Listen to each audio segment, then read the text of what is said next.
وعلى آلك وصحابك يا سيد يا حبيب الله الصلاة والسلام عليك يا سيد يا نبي الله وعلى آلك وصحابك يا سيد يا نور الله اللهم صل على سيدنا ومولانا محمد معدن الجود والكرم وآلہ وبارک وسلم۔ حمد و صلاۃ کے بعد سورۃ المائدہ چھٹا پارہ ہے، آیت نمبر 51۔ اللہ تبارک و تعالی نے ارشاد فرمایا یا ایھا الذین آمنوا لا تتخذوا اليہود والنصارى اولیاء، اے ایمان والو یہودیوں اور عیسائیوں کو دوست نہ بناؤ۔ یہ مضمون قرآن پاک کی بہت ساری آیات میں، اس آیت کا انداز ذرا تھوڑا نرالا ہے۔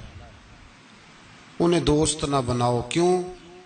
اس لیے کہ بعضهم اولیاء بعض، وہ آپس میں ایک دوسرے کے دوست ہیں۔ تمہارے دوست وہ آپس میں ایک دوسرے کے دوست۔ قرآن پاک ہمارے ذہنوں پر بڑی ٹھنڈی، بڑی خوبصورت دستک دیتا ہے۔ اے ایمان والو، انہیں اپنا دوست نہ بناؤ، اس لیے کہ یہودی اور عیسائی آپس میں ایک دوسرے کے دوست ہیں۔ اتنا بھی کافی تھا، لیکن اللہ تبارک و تعالی نے معیار ہی بدل دیا اور اتنا بڑا حکم ارشاد فرمایا۔ اس آیہ مقدسہ نے ہر چیز کو اپنے دامن میں سمیٹ کے رکھ دیا۔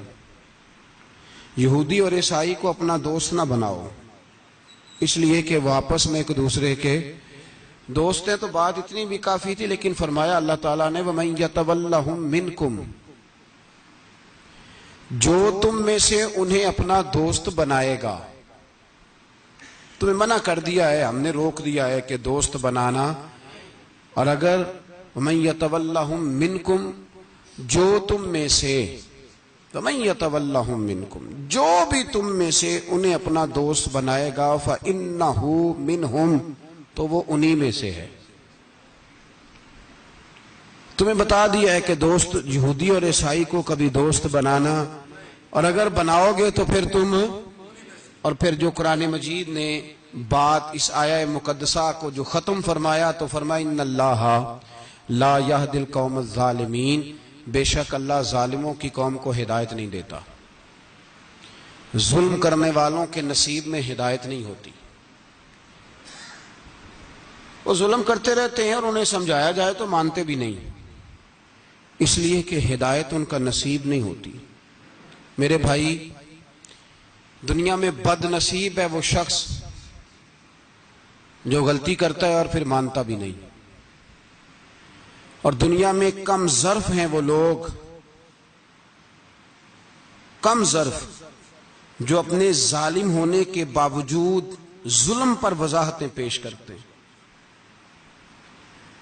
اپنی غلطیوں کا اعتراف کرنے کی بجائے ان پر دلیلیں دیتے ہیں۔ چھوٹے ظرف کے لوگ۔ اللہ تبارک و تعالیٰ نے فرمایا یہودی اور عیسائی کو کبھی دوست نہ بنانا۔ میرے بھائیوں، میرے بزرگوں، میرے دوستوں، ہمارا دین تعصب سے پاک ہے، لیکن تسلب کا حامی ہے۔ تعصب کا مطلب یہ ہوتا ہے کہ کہنا مار دو دوسرے کو، برداشت ہی نہ کرو، اور تسلب کا مطلب یہ ہوتا ہے کہ اپنے دین میں پختہ ہو جاؤ، اپنے دین میں پکے ہو جاؤ۔ اب ہم نا ہر روز نماز کی نیت باندھتے ہیں، اللہ اکبر، سورۃ فاتحہ پڑھتے ہیں، اہدنا الصراط المستقیم صراط الذین انعمت علیہم، اتنی بھی بات بڑی تھی، کافی تھی۔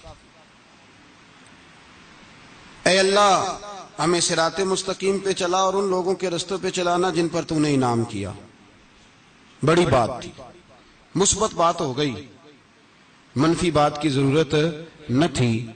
لیکن اللہ تبارک و تعالیٰ نے فرمایا کہ جہاں تم مجھ سے یہ دعا مانگو نا کہ صراط الذین انعمت علیہم، یا اللہ ان لوگوں کے رستوں پہ چلا جن پر تو نے انعام کیا، انبیاء، صلحاء، اتقیاء، صوفیاء، اولیاء، جہاں یہ دعا مانگنی ہے نا، ساتھ ایک اور بات بھی تم نے کرنی ہے. وہ کیا ہے؟ غیر المغضوب علیہم ولا الضالین.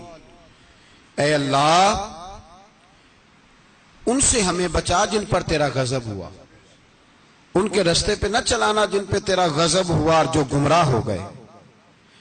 اب دو باتیں سمجھ میں آئیں کہ مومن کو اپنے عقیدے سے پیار کرنا ہے اور کافر کے عقیدے سے اظہار بیزاری کرنا ہے، ان کے نظریے سے، ان کے عقیدے سے نفرت کرنی ہے. بات کی سمجھ آ رہی ہے آپ دوستو؟ کافر کے عقیدے اور نظریے سے، اس کا کیا مطلب ہے؟ تسلب کا مطلب ہوتا ہے اپنے دین میں پکا ہونا.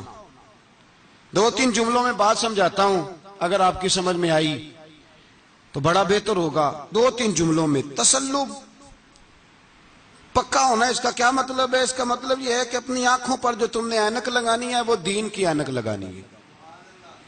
جو چیز بھی دیکھنی ہے وہ دین کی آنکھ سے دیکھنی ہے. جو کچھ بھی تم نے چاہنا ہے، بڑی بات کر رہا ہوں اگر آپ سمجھے تو، جو بھی تم نے دیکھنا ہے دین کی اینک سے دیکھنا ہے. جو تم نے چاہنا ہے وہ دین کے دل کے ساتھ چاہنا ہے، اور جو تم نے سوچنا ہے وہ دین کے دماغ کے ساتھ سوچنا ہے. اس کا ترجمہ اقبال نے کیا، کہنے لگے قوم مذہب سے ہے، مذہب جو نہیں. قوم کس سے ہے؟ بول کے بتائیں.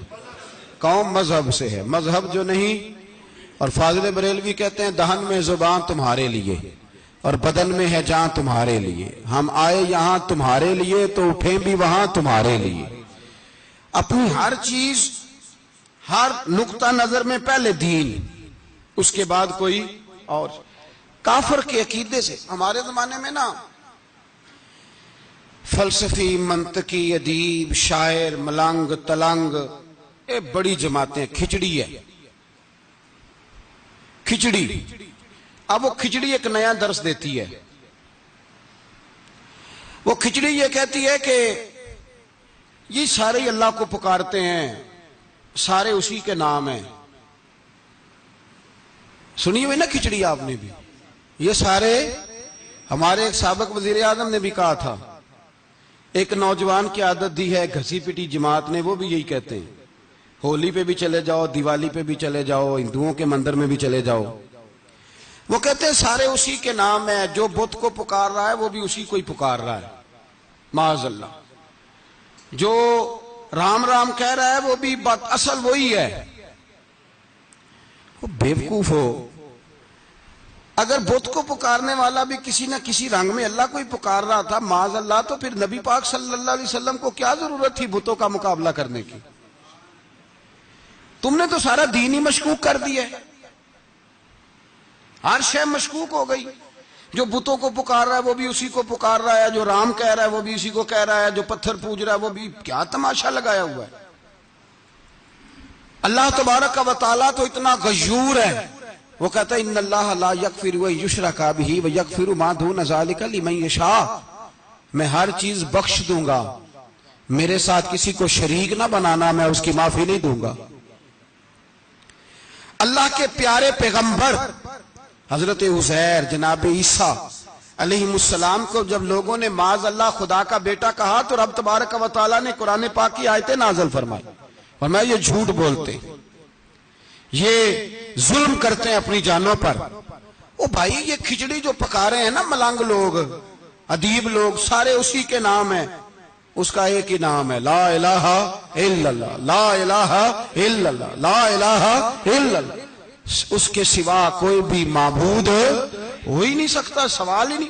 او خدا کے بندے، یہ فلسفہ. اور پھر ہم سیانے بڑھے، ہمارے دلوں میں رحمت بڑی ہے، نرمی بڑی ہے. کافر کے حق میں، مشرک کے حق میں سارے جی اسی کو پکارتے ہیں. تو زیادہ مہربانی کرنے والا ہے یا نبی پاک زیادہ رحمت للعالمین ہے؟ حضور نے تو فرمایا بت کے پجاری سے جہاد ہوگا تلوار کے ساتھ، پنڈت اور جوگی کاٹے جائیں گے تلوار کے ساتھ. جو اللہ تبارک و تعالیٰ کی توحید میں کسی کو شریک کرے گا، مسلمان اس کے خلاف اٹھیں گے. تو کہہ رہا سارے یہ ایک ہیں.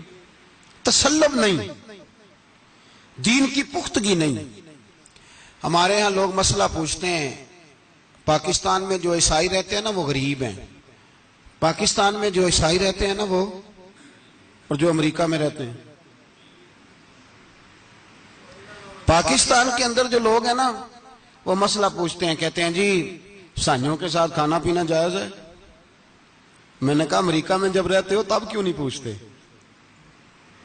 یہاں تم مسئلہ پوچھتے ہیں نا لوگ، عیسائیوں کے ساتھ کھانا پینا جائز ہے کہ ناجائز، اور وہاں جب تمہیں ضرورت ہوتی ہے پاسپورٹ کی تو عیسائی بی بی سے نکاح کر لیتے ہو۔